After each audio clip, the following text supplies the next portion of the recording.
Hi. Type of chemical reaction का हमारा second वाला पार्ट भी आ ही गया। फर्स्ट पार्ट हम लोग कॉम्बिनेशन रिएक्शन कर चुके थे और हम पिछले बार में डिस्कस किए हुए थे।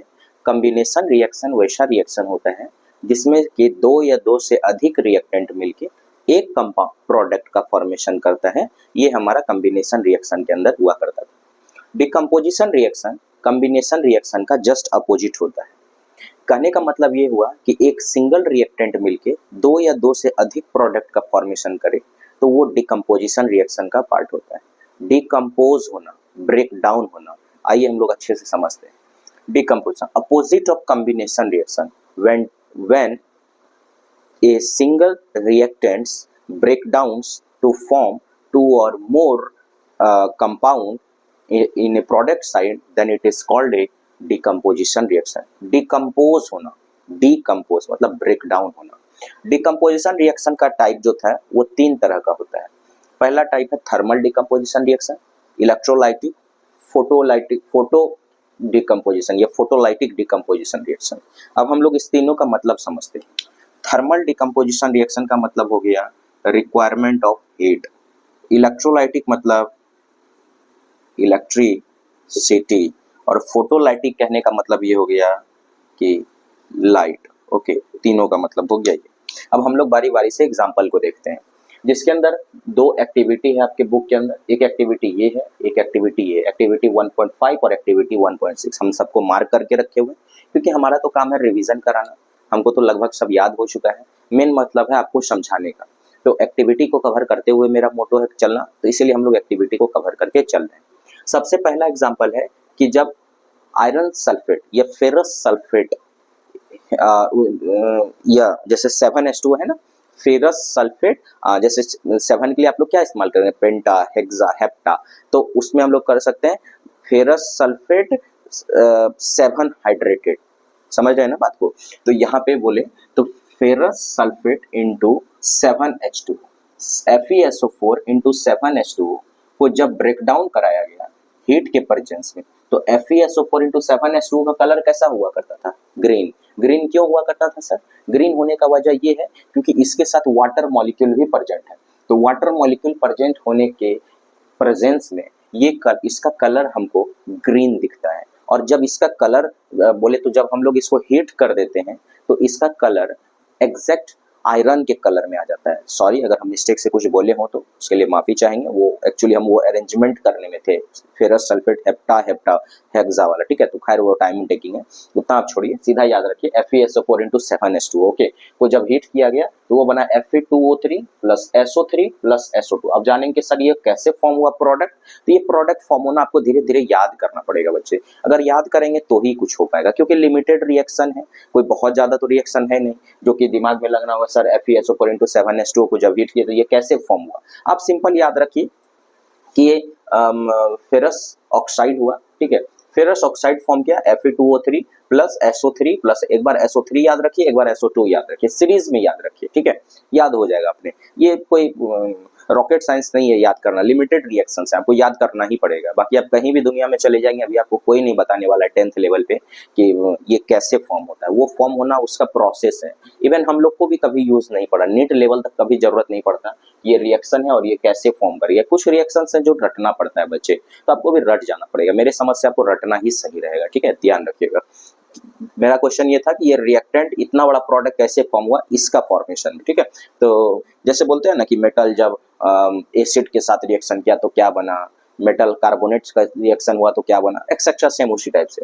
नेक्स्ट एग्जांपल है कैल्शियम कार्बोनेट को जब हीट किया जाएगा। पिछले रिएक्शन में हम लोग समझे थे कि कैल्शियम ऑक्साइड को जब वाटर में डाला गया तो कैल्शियम हाइड्रोक्साइड फॉर्म हुआ। बोले तो क्विक लाइम को जब वाटर में डाला गया तो स्लैक लाइम बना। इस रिएक्शन में अब हम लोग ये समझ और उसको बढ़ा सकते हैं। कैल्शियम हाइड्रोक्साइड को जब कार्बन डाइऑक्साइड के साथ रिएक्शन कराइए तो वह कैल्शियम कार्बोनेट का फॉर्मेशन हो रहा था। तो यहाँ पे हम लोग ये समझ सकते हैं कि कैल्शियम कार्बोनेट को जब हीट करेंगे तो क्या फॉर्म होगा। तो कैल्शियम कार्बोनेट को जब हीट करेंगे तो calcium oxide plus carbon dioxide का फॉर्मेशन होगा। ध्यान रखिएगा, रिएक्शन जब भी लिखते हैं उसका स्टेट जरूर मेंशन करिएगा। कभी कभी हम स्टेट भूल जाते हैं, आपको ये लिखना पड़ेगा। अगर स्टेट नहीं लिखेंगे तो आपको पता होना चाहिए कि केमिकल रिएक्शन को लिखने का जो कैरेक्टरिस्टिक है उसके क्राइटेरिया को आप फॉलो नहीं करेंगे। तो इसलिए कभी कभी मैं भी भूल जाता हूँ, लेकिन आपको ये चीज मेंशन करना पड़ेगा एग्जाम टाइम में, ठीक है, तो ही हो। तो कैल्शियम कार्बोनेट को जब ये सॉलिड है, इसको जब हीट किया गया, कैल्शियम ऑक्साइड जो कि सॉलिड और कार्बन डाइऑक्साइड गैस फॉर्म में, ठीक है। उसका यहाँ पे हीट किए और हीट करने मतलब थर्मल डिकम्पोजिशन रिएक्शन का एग्जांपल, ठीक है। अगला एग्जांपल, लेड नाइट्रेट को जब हीट किया गया, lead oxide plus nitrogen dioxide plus oxygen का फॉर्मेशन हुआ। वहाँ SO3 SO2 होता था, यहाँ लेड नाइट्रेट को जब हीट किया गया तो PbO plus NO2 plus O2 का फॉर्मेशन हुआ। इस सबका भी स्टेट याद रखिएगा। ये लेड नाइट्रेट है, ठीक है। अगर हम इसको बैलेंस करना चाहें तो ये होगा, हमको तो याद है बच्चे, आप लोग बैलेंस कर सकते हैं, ठीक है। हमको याद है थोड़ा सा, तो हम यहाँ पे लिख दिए, हमको तो याद हो गया पढ़ाते पढ़ाते। इवन कुछ बच्चे जो पढ़ने आते थे उनको भी पता होगा कि मेरे को याद है ये बैलेंसिंग, ठीक है, कुछ बैलेंसिंग ये कर सकते हैं। जैसे यहाँ PB रिएक्टेंट साइड में एक PB था, अगर 2 नहीं दे दो, यहाँ भी एक था, लेकिन यहाँ पे ऑक्सीजन एक है और यहाँ पे जब आप देखेंगे तो 6 ऑक्सीजन हो रहा था और नाइट्रोजन यहाँ 2 हो रहा था।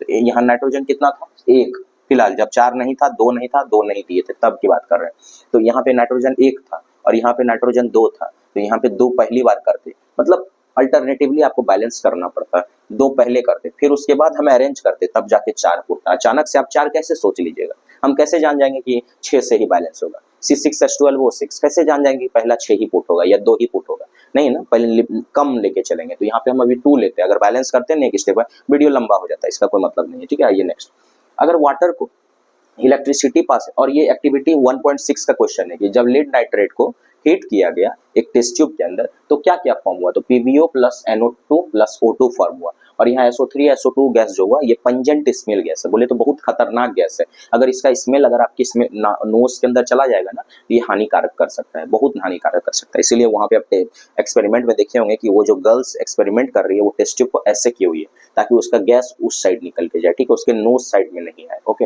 नाउ H2O, और ये खुला इन्वायरमेंट में एक्सपेरिमेंट करने का, ये अगर आप रूम में कर रहे हैं तो खिड़की खोल के करने का है। ओके, H2O प्लस, जब H2O को इलेक्ट्रिसिटी पास कराया गया तो H2 प्लस O2 के अंदर ब्रेकडाउन हुआ। ये लिक्विड था भाई, इलेक्ट्रिसिटी है तो लिक्विड में ही पास होगा, सॉलिड में तो होगा नहीं।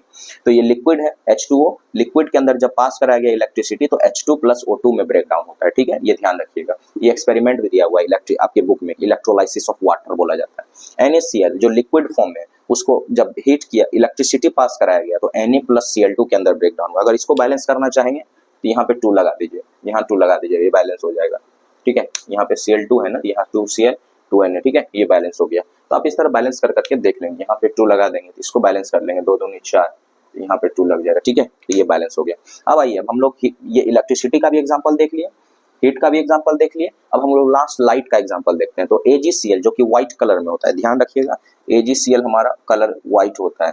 इसको जब सनलाइट, सॉलिड होता है, सनलाइट के प्रेजेंस में जब ये आता है तो इस ब्रेकडाउन होता है Ag में जो कि व्हाइट कलर का था। अब ये इससे जब Cl हट गया तो ये ग्रे कलर का हो गया और ये Cl2 के अंदर ब्रेकडाउन हो गया। ओके, Ag प्लस Cl2, ध्यान रखिएगा, AgCl Ag प्लस Cl2, जब इसको बैलेंस करेंगे तो यहाँ पे 2, यहाँ पे 2 लगेगा, 1 Ag यहाँ, 1 Ag यहाँ, यहाँ Cl2 था तो यहाँ Cl1 है तो यहाँ 2 लगाना होगा, जिसकी वजह से Ag2 हो गया, यहाँ भी 2 हो गया। AgBr, यहाँ 1 Ag, यहाँ 1 Ag, Br2 है तो यहाँ भी 2 बनाना पड़ेगा। 2Br को बनाने के चक्कर में 2 Ag हो गया तो इसको भी 2 बना दीजिए। तो AgBr कैसा कलर का था? लाइट येलो कलर का था। कलर याद रखिएगा, कलर से क्वेश्चन पूछता है, लाइट येलो कलर का था। यहाँ पे Ag कैसा हो गया? ग्रे कलर, तो ये Br2 बना। ओके, H2O2 को जब लाइट के प्रेजेंस में आप तोड़ेंगे तो H2O प्लस O2 में ये ब्रेकडाउन होगा। यहाँ पे भी आप जोड़ सकते हैं, जैसे यहाँ 3 ऑक्सीजन है, यहाँ पे 2 ऑक्सीजन है तो यहाँ 3 देंगे तो 6 ऑक्सीजन हो जाएगा, 6 ऑक्सीजन और 6 हाइड्रोजन हो गया।